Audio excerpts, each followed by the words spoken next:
நள்ளிரவு நேரம், உங்கள சுற்றிலும் கும் இருட்டு. நீங்க அதிவேகமா ஓடிக்கொண்டிருக்கிற ஒரு ரயிலின் வாசல்ல நிக்கிறீங்க. ஓகே.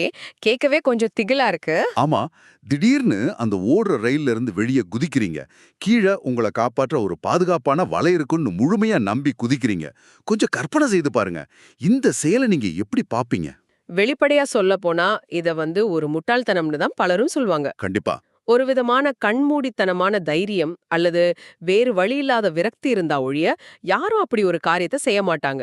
ஏன்னா, இருட்டில் குதிப்பது என்பது தற்கொலைக்கு சமமான ஒரு விஷயம் தானே! சாதாரண பார்வையில அது அப்படித்தான் தோன்றும். ஆனா அந்த இருட்டிலும் கீழ ஒரு வலை எங்கே இருக்கிறது, ரயிலிருந்து எந்த கோணத்துல குதித்தால் சரியாக அந்த வலையில் விழலாம் என்பதை நீங்க பல மாதங்களா தெளிவாக கணக்கிட்டு வச்சிருந்தா. ஓ! அப்படி ஒரு கணக்கீடு இருந்தா அது வேற விஷயம். அதான். அது முட்டாள்தனம் அல்ல. அதுதான் துல்லியமான திட்டமிடல். எதையும் ஆழமாக கற்றுக்கொள்ள வேண்டும் என்ற ஆர்வம் கொண்ட உங்களுக்காகவே வடிவமைக்கப்பட்ட இந்த விரிவான அலசலுக்கு உங்களை வரவேற்கிறோம். வணக்கம். இன்று நாம் விவாதிக்கப் போகும் ஆதாரம் அசாட் எக்ஸ்பீரியன்சஸ் அப்படிங்கிற யூடியூப் சேனல்ல வெளியான ஒரு நெடிய நேர்காணல். Get frank with ABO Sunil Sahoo என்பதுதான் அந்த வீடியோவின் தலைப்பு. ரைட். சுனில் சாஹூவோட இன்டர்வியூ. ஆமா. இதை நாம் ஏன் அலச வேண்டும்? பாதுகாப்பான ஒரு அரசு வேலையை, அதுவும் இந்திய கடற்படையில் உள்ள ஒரு கௌரவமான வேலையை உதறிவிட்டு சொந்தமாக ஒரு தொழிலை கட்டமைக்க வந்த சுனில் சாஹூ என்பவரின் பயணம் இது. சரி, இதை கொஞ்சம் விரிவாக அலசுவோம். ஒரு மனிதர் எப்படி தன்னுடைய பாதுகாப்பான வட்டத்தை உடைத்து வெளியே வர்றாள் என்பதுதான் இன்றைய மையக் கருத்து. இதுல ஆச்சரியப்பட வைக்கும் விஷயம் என்னவென்றால், இது ஏதோ கையில் கொஞ்சம் பணத்தோடு வியாபாரம் செய்து ஜெயித்த ஒரு சாதாரண நபரின் வெற்றியை கொண்டாடும் கதை மட்டுமல்ல. அப்புறம் இது ஒரு முழுமையான கேஸ் ஸ்டடி. அதாவது ஒருவருடைய மனமாற்றம், அவர் சிந்தனை செய்யும் விதம் எப்படி மாறுகிறது, ஒரு சிறிய குழுவை எப்படி ஒரு மிகப்பெரிய லட்சியத்தை நோக்கி வழி நடத்துவது, எல்லாவற்றுக்கும் மேலாக நவீன தொழில்நுட்பமான ஏஐ சாட்பாட்களை எப்படி அடித்தட்டு மக்களுக்கும் புரியும் வகையில் வியாபாரத்தில் பயன்படுத்துவது என்பதற்கான ஒரு நேரடி உதாரணம் இந்த நேர்காணல். ரொம்ப சரியா சொன்னீங்க. உங்கள் வாழ்க்கையில் நீங்கள் அடுத்த கட்டத்திற்கு செல்ல நினைத்தாலோ அல்லது ஒரு குழுவை எப்படி திறமையாக வழிநடத்துவது என்று குழம்பி போயிருந்தாலோ இந்த உரையாடல் உங்களுக்கு பெரிய தெளிவை கொடுக்கும். வாருங்கள், சுனிலின் அந்த ஓடும் ரயில் பாய்ச்சலுக்கு செல்வோம். கண்டிப்பா அந்த பின்னணியை பார்ப்போம். 2015ஆம் ஆண்டு கிரேட்டர் நொய்டாவில் தன்னுடைய கடற்படை பயிற்சியை எடுக்கிறார் சுனில். கப்பலில் 24 மணி நேர சுழற்சி பணி. எல்லாம் நன்றாகத்தான் போய்கொண்டிருக்கிறது. ஆமா, முதல் வேலைக்கான ஒரு உற்சாகம் இருக்கும் இல்லையா? அதேதான். வாழ்க்கையில் செட்டிலாகிவிட்டோம் என்ற அந்த முதல் வேலையின் உற்சாகம் அவருக்கு இருக்கிறது. ஆனால் அங்கேதான் ஒரு திருப்பம் ஏற்படுகிறது. தன்னிடம் வேலை பார்க்கும் சுமார் 15 ஆண்டுகள் அனுபவம் வாய்ந்த மூத்த அதிகாரிகளிடம் அவர் சம்பளத்தை பற்றி கேட்கிறார். ஓ, சீனியர்ஸ் கிட்ட கேக்குறாரு. ஆமா, அவங்க 15 வருட உழைப்பிற்கு பிறகும் 65,000 முதல் 70,000 ரூபாய் வரை மட்டுமே சம்பாதிக்கிறார்கள் என்பதை அறிந்த தருணத்தில் சுனிலுக்கு ஒரு பெரிய அதிர்ச்சி. 15 வருஷம் கழிச்சு 70,000 தானா? அதான் அவருக்கும் பெரிய அதிர்ச்சியா இருந்துச்சு. இங்குதான் நான் ஒரு கேள்வியை முன்வைக்க விரும்புறேன். இந்திய நடுத்தர குடும்பங்களில் ஒரு அரசு வேலை, அதுவும் கடற்படை வேலை என்பது பலரும் பல வருடங்கள் தவம் கிடைக்கிற ஒரு விஷயம். அதை விட்டுவிட்டு ஏன் ஒரு மனிதர் வெளியேற வேண்டும்? ஒரு 70,000 ரூபாய் என்பது ஒரு நிலையான பாதுகாப்பான வருமானம் தானே? நீங்க கேக்குறது நியாயமான கேள்விதான். ஆனா அந்த அதிர்ச்சிக்கு காரணம் வெறும் பணத்தின் அளவல்ல. நாம் கொடுக்கும் நேரத்திற்கும் உழைப்பிற்கும் தகுந்த மதிப்பு நீண்டகால அடிப்படையில கிடைக்கிறதா என்ற கேள்விதான் அவரை தொலைத்திருக்கிறது. அதாவது தன்னோட உழைப்புக்கான அங்கீகாரம். ஆமா, ஒரு திரைப்படத்தில் வருவது போன்ற ஒரு பெரிய தொழிலதிபர் வாழ்க்கையை வாழ வேண்டும் என்பது சுனிலின் சிறுவயது கனவாக இருந்திருக்கு. விவசாய பின்னணியில் இருந்து வந்த அவருக்கு அடுத்த 15 வருடங்கள் கப்பலிலேயே ஒரு வரையறுக்கப்பட்ட கட்டமைப்புக்குள் கழிந்தாலும் தன்னுடைய கனவை அந்த 70,000 ரூபாய் சம்பளத்தால் எட்டிவிட முடியாது என்ற கசப்பான உண்மை புரியுது. கரெக்ட். அந்த ஒரு ரியலைசேஷன் வருது. கடற்படை என்பது ஒரு நிலையான கட்டமைப்பு. அங்கு நீங்கள் எவ்வளவு கடினமாக உழைத்தாலும் உங்களுக்கான வளர்ச்சி என்பது ஒரு குறிப்பிட்ட எல்லைக்குள் முடங்கிவிடும். ஒரு வருடத்திற்கு இவ்வளவுதான் சம்பள உயர்வு என்ற விதிமுறை அங்கே உண்டு. ஆக உழைப்பிற்கு ஏற்ற பலனில்லை, சுதந்திரம் பறிபோனது போல் உணர்கிறார். அப்படிதானே? ஆமா, உங்களுடைய தனிப்பட்ட திறமைக்கு அங்கே அளவுகோல் இல்லை என்பதுதான் நிதர்சனம். அப்போதான் அசாட் நிறுவனத்தில் ஏற்கனவே இணைந்துவிட்ட அவருடைய நண்பரிடமிருந்து ஒரு அழைப்பு வருது. உடனே மும்பையிலிருந்து 15 நாட்கள் விடுமுறை எடுத்துக்கொண்டு சாண்டிகர் மற்றும் டெல்லி நோக்கி பயணிக்கிறார். அந்த 15 நாள் லீவ் தான் அவருடைய வாழ்க்கையை மாத்திருக்கு. உண்மைதான். அந்த புதிய வியாபார அமைப்பை பற்றி தெரிந்து கொண்டவுடன் அவர் நேராக சென்ற இடம் ஒரு குருத்வாரா. கடவுளே, இந்த அப்ரூவல் தேர்வில் என்னை பாஸ் பண்ண வச்சிடு என்று தன் வாழ்நாளில் முதல் முறையாக குருத்வாராவில் சென்று வேண்டுகிறார். முதல் முறையா புறையர்த்தாடு. ஆமா, இது அவருடைய விரக்தியையும் எப்படியாவது இந்த வாய்ப்பை பிடித்துவிட வேண்டும் என்ற தேடலையும் காட்டுது. அதன் பிறகு அவர் ப்ரொமோட்டர் என்ற அடிமட்ட நிலையில் தொடங்கி மேவென், இன்ஃப்ளூயன்சர் என்று படிப்படியாக உயர்ந்து ஏஎஸ், அதாவது அசார்ட் ஸ்டார் என்ற முக்கியமான தலைமை பதவியை அடைந்து இறுதியாக ஏபிஓ எனப்படும் அட்வான்ஸ்டு பிசினஸ் ஓனர் என்ற உயர்நிலை வரை முன்னேறியிருக்கிறார். இதுல கவனிக்க வேண்டிய முக்கியமான விஷயம் என்னவென்றால் அந்த வெளிப்படையான வளர்ச்சி பாதை. அந்த ப்ரொமோட்டர் முதல் ஏபிஓ வரையிலான படிகளா? ஆமாம், அந்த படிகள் அவருக்கு ஒரு தெளிவான வரைபடத்தை கொடுத்தன. ஒரு மாதத்திற்கு 1,00,000 ரூபாய் சம்பாதிக்கலாம், தன் உழைப்பிற்கு ஏற்ற வருமானம் கிடைக்கும், வெளிநாடு பயணங்கள் செல்லலாம் என்ற ஒரு சாத்தியக்கூறு அவருக்கு காட்டப்பட்டது. கப்பலையே பார்த்திராத தன் குடும்பத்தில் தான் முதல் முறையாக விமானத்தில் ஏறி வெளிநாடு செல்வேன் என்ற உந்துதல் அவரை செயல்பட வைத்தது இல்லையா? கண்டிப்பா. அந்த தெளிவான இலக்கு தான் பாதுகாப்பான கடற்படை வேலையை விட்டு வெளியேறும் தைரியத்தை அவருக்கு கொடுத்தது. நீங்க முதலில் சொன்ன அந்த ரயில் உதாரணத்தை போல அவர் இருட்டுல குதிக்கவில்லை. ஆமாம், கீழே அந்த வலை இருக்குன்னு தெரிஞ்சுதான் குதிச்சிருக்காரு. அதான், கீழே அசாட் என்ற வலையும் அதில் ஏபிஓ என்ற இலக்கும் இருப்பதை தெளிவாக கணக்கிட்டுதான் குதித்திருக்கிறார். ஒரு பாதுகாப்பான வட்டத்தை விட்டு வெளியேறும் முடிவை அவர் எடுத்த விதம் ஆச்சரியமா இருக்கு. சரி, அவர் ரிஸ்க் எடுத்தார், தனக்கான இலக்கை அடைந்தார். இங்கிருந்துதான் ஒரு தனிநபர் தலைவனாக மாறும் பரிணாமம் தொடங்குது. அதான் லீடர்ஷிப் எவல்யூஷன். ஆமாம், தனிப்பட்ட முறையில் வெற்றி பெற்ற பிறகு ஒரு முழு குழுவையும் வழிநடத்தும் பொறுப்பு வரும்போது ஒருவரின் சிந்தனை எப்படி மாறுகிறது என்பதை பற்றி சுனில் ஒரு சுவாரஸ்யமான ஒப்பீட்டை சொல்றாரு. அவர் சமீபத்தில்தான் தந்தையாகியிருக்கிறார். ஓ, ஒரு குழந்தைக்கு அப்பா ஆகியிருக்காரு. இரவில் குழந்தை அழுதால் விழித்து அதற்கு தேவையானதை செய்யும் பொறுப்பு வந்திருக்கு. அதை அவர் தன்னுடைய வியாபாரத்தில் புதியவர்களை வழிநடத்துவதோடு ஒப்பிட்டு பேசுறாரு. ஒரு குழந்தை எப்படி தானாக நடக்க முடியாதோ அதுபோலவே தொழிலுக்கு புதிதாக வருபவருக்கும் வியாபாரத்தின் நுணுக்கங்கள் தெரியாது. ரொம்ப அழகான ஒப்பீடு. ஒரு தந்தை எப்படி விரல் பிடித்து நடைபழக்க கற்றுக் கொடுப்பாரோ அதே பொறுமையுடன் தன் குழுவில் உள்ளவர்களை அவர் வழிநடத்த வேண்டும் என்கிறார். இதை நாம் ஆழமாக புரிந்து கொள்ள வேண்டும். தொடக்கத்தில் சுனில் நான் லாபம் சம்பாதிக்க வேண்டும், நான் முன்னேற வேண்டும் என்ற மனநிலையில்தான் இருந்திருக்கிறார். அது மனித இயல்புதானே, ஆரம்பத்தில் அப்படிதான் தோணும். ஆமா, அது இயல்புதான். ஆனால் ஒரு குழுவை உருவாக்கும் போது என் குழுவின் வருமானத்தை உயர்த்தினால் என் வருமானம் தானாக உயரும் என்ற ஒரு மிகப்பெரிய மனமாற்றத்திற்கு அவர் வந்திருக்கிறார். அந்த மைண்ட் செட் ஷிஃப்ட் ரொம்ப முக்கியமானது. கண்டிப்பா. இன்ஃப்ளூயன்சர் நிலையில் இருப்பவர்களுக்கு அவர் ஒரு முக்கியமான அறிவுரை கூறுகிறார். வெறும் 3 பேரை மட்டும் தனக்கு கீழ் சேர்த்துவிட்டு அதோடு தேங்கிவிடக்கூடாது. அந்த 3 பேரின் மதிப்பையும் உணர வேண்டும், அவர்கள் ஒவ்வொருவரின் வருமானத்தையும் திட்டமிட வேண்டும் என்கிறார். அதாவது தலைமைத்துவம் என்பது வெறும் கட்டளையிடுவது அல்ல, அடுத்தவர்களின் வளர்ச்சிக்கான பாதையை அமைத்துக் கொடுப்பது என்பதை அவர் உணர்த்துகிறார். மிகச்சரியாக சொன்னீங்க. இந்த இடத்தில் கார்ப்பரேட் உலகின் யதார்த்தத்தை நாம் கொஞ்சம் ஒப்பிட்டு பார்க்க வேண்டும்.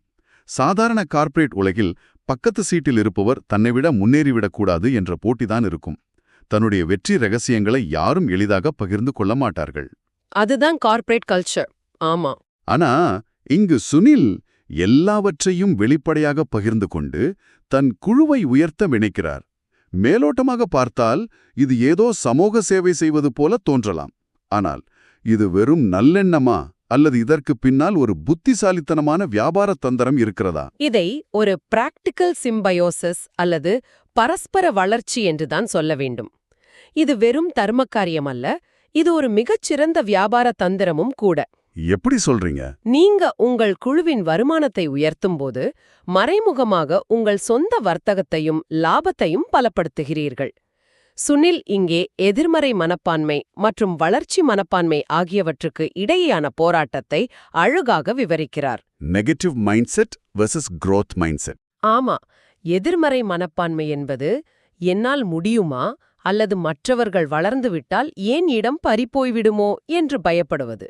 ஆனால் வளர்ச்சி மனப்பான்மை என்பது நான் கற்றுக்கொண்டு இதைச் செய்வேன், என் குழுவையும் செய்ய வைப்பேன் என்று நம்புவது. இது ரொம்ப பாசிட்டிவான ஒரு அப்ரோச். 2021ஆம் ஆண்டு மதன் கல்ரா என்பவரிடம் அவர் கற்றுக்கொண்ட 10x அதாவது 10 மடங்கு வளர்ச்சி பார்வையை இது மிக சரியாக பிரதிபலிக்கிறது. அந்த 10 மடங்கு வளர்ச்சி பார்வை என்பது கேட்பதற்கு ரொம்ப நல்லா இருக்கு. ஆனா நடைமுறையில் ஒரு குழுவை எப்படி 10 மடங்கு வேகமாக ஓட வைப்பது? அது சாத்தியம்தானா? சாத்தியம்தான். நீங்க 10 மடங்கு வளர வேண்டுமென்றால் நீங்க தனியாக 10 மடங்கு உழைப்பது மனித சக்திக்கு அப்பாற்பட்டது. ஆமா, ஒருத்தரால அவ்வளவு வேலை செய்ய முடியாது. மொத்த வளர்ச்சி 10 மடங்காக மாறிவிடும். குழுவின் வெற்றிதான் ஒரு தலைவனின் உண்மையான வெற்றி என்பதே சுனில் மிகத் தெளிவாக கணக்கிட்டிருக்கிறார். அப்போ அந்த ரகசியங்களை பகிர்தல் அப்படிங்கிறது தான் இங்க முக்கியமான சாவி. கண்டிப்பா.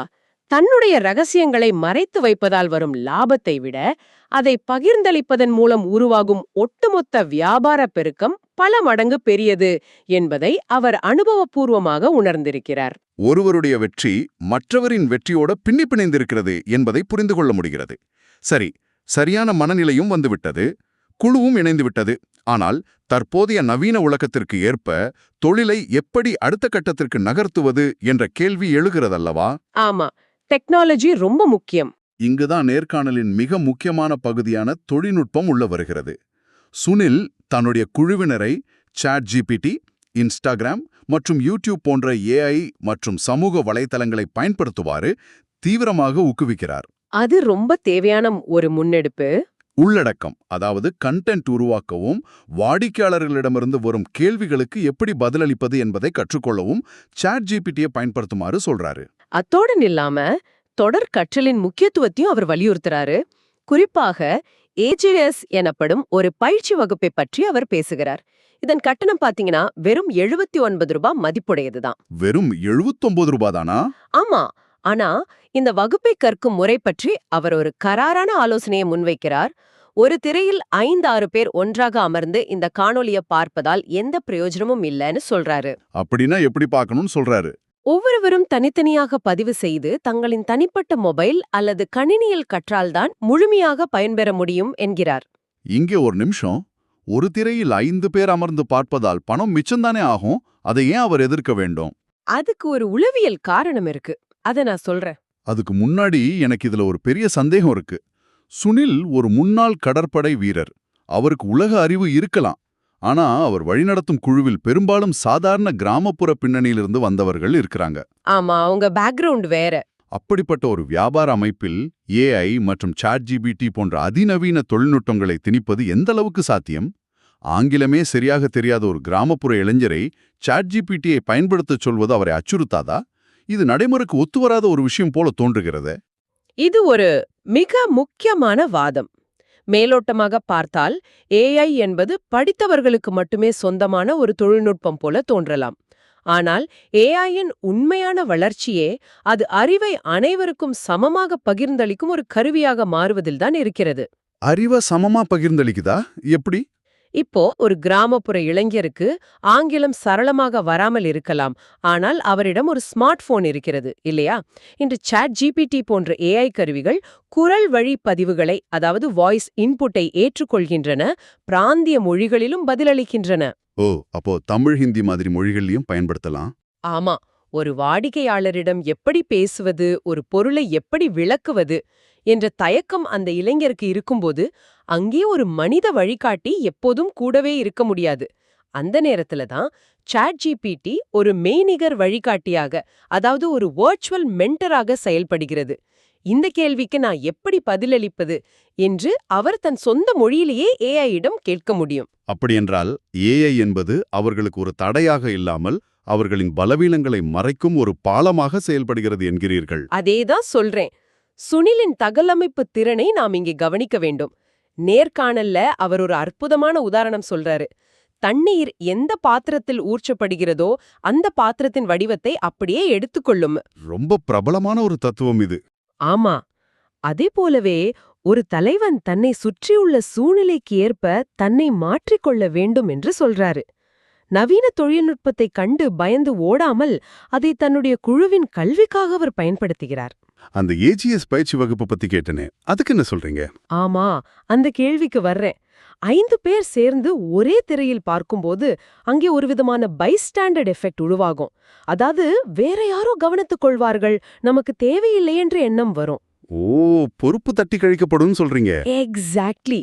ஆனால் ஒவ்வொருவரும் தனித்தனியாக பதிவு செய்து பார்க்கும்போது தனிப்பட்ட பொறுப்புணர்வு உருவாகிறது. அந்த 79 ரூபாய் கட்டணம் என்பது ஒரு பொருட்டல்ல, அந்த ஈடுபாடுதான் முக்கியம். களும் சின்ன சின்ன சவால்களும் எப்படி உதவுகின்றன என்பதை நேர்காணலின் அடுத்த பகுதி காட்டுது. ஆமா, அந்த கேமிஃபிகேஷன் பகுதி. அந்த நேர்காணலின் இடையில் நெறியாளர் சில விடுகதைகளை கேட்கிறார். ஏழைகளிடம் இருப்பது, பணக்காரர்களுக்கு தேவையானது, சாப்பிட்டால் இறந்து விடுவது, அது என்ன? இதுக்கு பதில் எதுவும் இல்லை, நத்திங் என்பதுதானே. ஆமா, சரியா சொல்லிட்டீங்க. இன்னொன்று, நுரையீரல் இல்லாமல் சுவாசிப்பது எது? இதுக்கு பதில் நெருப்பு. வியாபாரம் பற்றி பேசிக் கொண்டிருக்கும் போது இடையில் ஏன் இந்த விடுகதைகள் என்ற கேள்வி எனக்கு எழுந்தது. ஆனால் கமெண்ட் செக்ஷனில் மக்கள் எவ்வளவு ஆர்வமாக பங்கேற்றார்கள் என்பதை பார்த்தபோது ஆச்சரியமாக இருந்தது. ஒரு நீண்ட உரையாடலில் மக்களின் கவனம் சிதறாமல் இருப்பதற்கு உளவியல் ரீதியாக இது ஒரு மிகச்சிறந்த உத்தி. விடுகதைகள் மக்களை வெறும் பார்வையாளர்களாக உட்கார வைக்காமல் உடனடியாக மூளையை பயன்படுத்தி செயல்படும் செயல்பாட்டாளர்களாக மாற்றுகின்றன. அந்த பதிலை கண்டுபிடிக்கும் போது ஒரு சுவாரஸ்யம் வரும் இல்லையா? கண்டிப்பா. அந்த சரியான பதிலை கண்டுபிடிக்கும் போது மூளையில் சுரக்கும் டோபமைன் அந்த நிகழ்ச்சியின் மீதான அவர்களின் ஈடுபாட்டை அதிகரிக்குது. அந்த ஈடுபாடு வியாபாரத்திலும் பிரதிபலிக்கிறது என்பதை அவர்கள் பகிரும் தரவுகள் காட்டுது. இந்தியாவில் உள்ள 33,000 பின்கோடுகளில் 29,000த்திற்கும் மேற்பட்ட இடங்களில் அசாட் நிறுவனம் பரவியிருக்கிறது என்ற பிரம்மாண்டமான தரவை பகிர்கிறார்கள். இது சாதாரணமான வளர்ச்சி அல்ல, மிகப்பெரிய நெட்வொர்க். ஆமா, இதை ஊக்குவிக்க ஸ்பான்சர்ஸ்க்கான ஒரு சதவீத வளர்ச்சி நிதி, அதாவது growth ஃபண்ட் பற்றி அறிவிக்கிறார்கள். மேலும் சிறப்பாக செயல்பட்ட முதல் 30 பேருக்கு 3D கோப்பைகள் மற்றும் கீ செயின்கள் வழங்கப்படுகின்றன. அந்த 3D பரிசுகள் ஒரு ஸ்பெஷலான விஷயம். இறுதியில் சுனில் முஸ்கான் என்ற தன்னுடைய குழுவைச் சேர்ந்த ஒரு பெண்ணுக்கு ஏஎஸ் அந்தஸ்தை அடைய வெளிப்படையாக ஒரு சவால் விடுக்கிறார். இதற்கு சேலஞ்ச் த சேலஞ்சர் என்று பெயர் வைத்திருக்கிறார்கள். ஓ, பப்ளிக் சேலஞ்ச் பண்றாரு. ஆமா, இது எல்லாம் பார்க்கும்போது ஒரு தீவிரமான வியாபாரத்தை ஏதோ ஒரு வீடியோ கேம் போல மாற்றுவதற்கு சமம் என்று தோன்றுகிறது. ஒரு 3D கீ செயினோ அல்லது ஒரு விடுகதையோ ஒரு மனிதனின் வாழ்க்கையில் அவனது வியாபாரத்தில் என்ன பெரிய மாற்றத்தை ஏற்படுத்திவிடும். இது வெறும் சிரிப்பிள்ளைத்தனம் அல்லவா? நீங்க அப்படி நினைக்கலாம். ஆனா அதுதான் மனித உளவியலின் சூட்சுமம். அந்த 3D கோப்பைகளோ அல்லது கீ செயின்களோ வெறும் பிளாஸ்டிக் அல்லது உலோகப் பொருட்கள் அல்ல. மாஸ்லோவின் தேவைகள் படிநிலையில் நாம் இதை பொருத்தி பார்க்கலாம். Maslow's hierarchy of needs. அதேதான். மனிதனுக்கு அடிப்படை தேவைகள் பூர்த்தியானவுடன் அவனுக்கு சமூகத்தில் அங்கீகாரம் தேவைப்படுகிறது. இந்த 3D கோப்பைகள் அந்த சமூகத்திற்குள் ஒருவரின் அடையாளத்தை, அவருடைய உழைப்பை அங்கீகரிக்கும் சின்னங்களாக மாறுகின்றன. சிம்பிள்ஸ் ஆஃப் ஸ்டேட்டஸ் மாதிரி. ஆமா, ஒரு பெரிய கூட்டத்தில் தான் மட்டும் தனியாக வெற்றியாளராக தெரிய வேண்டும் என்ற மனிதனின் அடிப்படை ஆசையை அவை தூண்டுகின்றன. ஒரு வீடியோ கேம்ல லெவல் ஏறும்போதோ பேட்ஜ் கிடைக்கும்போதோ எப்படி ஒரு ஆர்வம் வருகிறதோ அதே தத்துவத்தை தான் வியாபாரத்திலும் பயன்படுத்துகிறார்கள். அந்த முஸ்கான் என்ற பெண்ணுக்கு விடுக்கப்பட்ட வெளிப்படையான சவாலும் இதே உத்திதானா? ஆம், அது தனிநபர் பொறுப்புணர்வை எப்படி பல மடங்கு அதிகரிக்கிறது என்பதற்கான நேரடி உதாரணம். ஒரு அறையில் தனியாக பேசும்பொழுது நான் அடுத்த மாதம் இந்த லெவலுக்கு வருவேன் என்று சொல்வதற்கும், நூற்றுக்கணக்கானோர் பார்த்து கொண்டிருக்கும் ஒரு மேடையில் சவால் விடுவதற்கும் நிறைய வித்தியாசம் இருக்கிறது. ஆமா, பொது வெளியில சொல்லும்போது அந்த பிரஷர் அதிகமாகும். பொதுவெளியில் ஒரு வாக்குறுதியை கொடுக்கும் பொழுது அதை நிறைவேற்றாவிட்டால் அவமானம் ஓடும் என்ற பயமே அவர்களை செயல்பட வைக்கும். அந்த பெண்ணுக்கு இப்போது சுனிலுக்காக அல்ல, ஒட்டுமொத்த கம்யூனிட்டிக்கு முன்னாலும் தன்னை நிரூபிக்க வேண்டிய ஒரு ஆரோக்கியமான நெருக்கடி உருவாகிறது. அது ஒரு பாசிட்டிவ் பிரஷர்னு சொல்லலாம். கண்டிப்பா. வியாபாரத்தை இப்படி ஒரு விளையாட்டாக, சவாலாக மாற்றும்போது அதில் உள்ள வேலைப்பழு என்ற அழுத்தம் குறைந்து எப்படியாவது வெற்றி பெற வேண்டும் என்ற ஆர்வம் மேலோங்குகிறது. ஆழமான உளவியல் காரணங்கள் இதற்கு பின்னால் இருப்பதை இப்போது புரிந்து கொள்ள முடிகிறது. ஒரு கடினமான விஷயத்தை எவ்வளவு சுவாரஸ்யமாகவும் மனித உணர்வுகளோடு இணைந்ததாகவும் மாற்ற முடியும் என்பதற்கு இது ஒரு சிறந்த பாடம். உண்மைதான். சரி, நாம் இந்த விரிவான அலசலின் இறுதிப் பகுதிக்கு வந்துவிட்டோம். சுனில் சாகுவின் இந்த பயணத்திலிருந்து, அதாவது ஒரு கடற்படை வீரராக தொடங்கி ஒரு பெரிய வியாபார குழுவை வழிநடத்தும் தலைவராக மாறியதிலிருந்து நாம் கற்றுக்கொள்ள வேண்டிய மிக முக்கியமான பாடம் என்ன? பல விஷயங்கள் இருக்கு. ஆமா, உண்மையான தலைமைத்துவம் என்பது தான் மட்டும் முன்னேறுவதல்ல, தன்னை நம்பி வந்த குழுவை ஒரு தந்தை குழந்தைக்கு கற்றுக் கொடுப்பது போல விரல் பிடித்து உயர்த்துவது. அதே வேளையில் வெறும் கடின உழைப்பை மட்டும் நம்பி பழங்காலத்திலேயே தேங்கி விடாமல் காலத்திற்கேற்ப ChatGPT போன்ற நவீன AI தொழில்நுட்பங்களை ஒரு வழிகாட்டியாக தன் குழுவிற்கு அறிமுகப்படுத்துவது. மிகச்சரியான தொகுப்பு. மேலும் வியாபாரத்தின் கடினத்தன்மையை குறைக்க அதை ஒரு விளையாட்டைப் போல சுவாரஸ்யமாக மாற்றுவது. இதோடு நான் இன்னொரு முக்கியமான விஷயத்தை இணைக்க விரும்புறேன். சுனிலின் இந்த மாபெரும் வளர்ச்சிக்கு அடிப்படை காரணம் அவருடைய தகவமைப்பு திறன் மற்றும் தொடர்ந்து கற்றுக்கொள்ள வேண்டும் என்ற உந்துதல். தனக்கு எல்லாம் தெரியும் என்று அவர் ஒருபோதும் நினைக்கவில்லை. அது ஒரு மிகச்சிறந்த குணம். எவ்வளவு கற்றாலும் இன்னும் கற்றுக்கொள்ள வேண்டியது இருக்கிறது என்ற அந்த தேடல்தான் அவரை ஒரு சாதாரண விவசாய பின்னணியிலிருந்து இந்த அளவிற்கு உயர்த்தியிருக்கிறது. தண்ணீர் எப்படி பாத்திரத்திற்கேற்ப தன்னை மாற்றிக்கொள்கிறதோ அப்படி தன்னை மாற்றிக்கொள்ளும் திறன் கொண்டவர்களாலதான் எந்த துறையிலும் நீண்ட காலம் நிலைத்து நிற்க முடியும். அருமையான வார்த்தைகள்.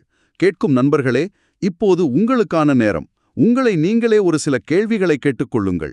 உங்கள் வாழ்க்கையில் நீங்கள் எந்த கப்பலில் சிக்கிக் கொண்டுள்ளீர்கள்? ரொம்ப ஆழமான கேள்வி இது. வெறும் பாதுகாப்பிற்காக உங்களுக்கு சிறிதும் விருப்பமில்லாத, உங்களின் திறமைக்குச் சவாலே இல்லாத ஒரு சூழலில் நீங்கள் இருக்கிறீர்களா? சுனில் சொன்னது போல உங்களுடைய 10 மடங்கு வளர்ச்சிக்கான திட்டத்தை நீங்கள் வகுத்து விட்டீர்களா? அந்த நள்ளிரவு ஓடும் ரயிலில் இருந்து குதித்து உங்களுக்கான வலையை தேடும் தைரியம் உங்களுக்கு இருக்கிறதா என்பதை அமைதியாக யோசித்துப் பாருங்கள். கண்டிப்பா எல்லாரும் யோசிக்க வேண்டிய விஷயம். இதைவிட ஆழமான ஒரு கேள்வியோடு இந்த விரிவான அலசலை நாம் நிறைவு செய்யலாம். உங்களுடைய தனிப்பட்ட வளர்ச்சி என்பது முழுமையாக உங்களுக்கு கீழ் பணிபுரிபவர்களின் அல்லது உங்களை சார்ந்து இருப்பவர்களின் வளர்ச்சியை மட்டுமே சார்ந்துள்ளது என்ற ஒரு நிலை இருந்தால், நாளை காலை முதல் நீங்கள் செய்யும் வேலைகளில் எதை எப்படி மாற்றுவீர்கள்? வாவ், இது பெரிய சிந்தனைக்குரிய கேள்வி. கொஞ்சம் சிந்தித்து பாருங்கள். உங்கள் சிந்தனையில் தோன்றும் அந்த புதிய வழிமுறைகள் தான் உங்கள் வெற்றிக்கான முதல் படி. மீண்டும் ஒரு சுவாரஸ்யமான ஆழமான தலைப்பில் சந்திப்போம்.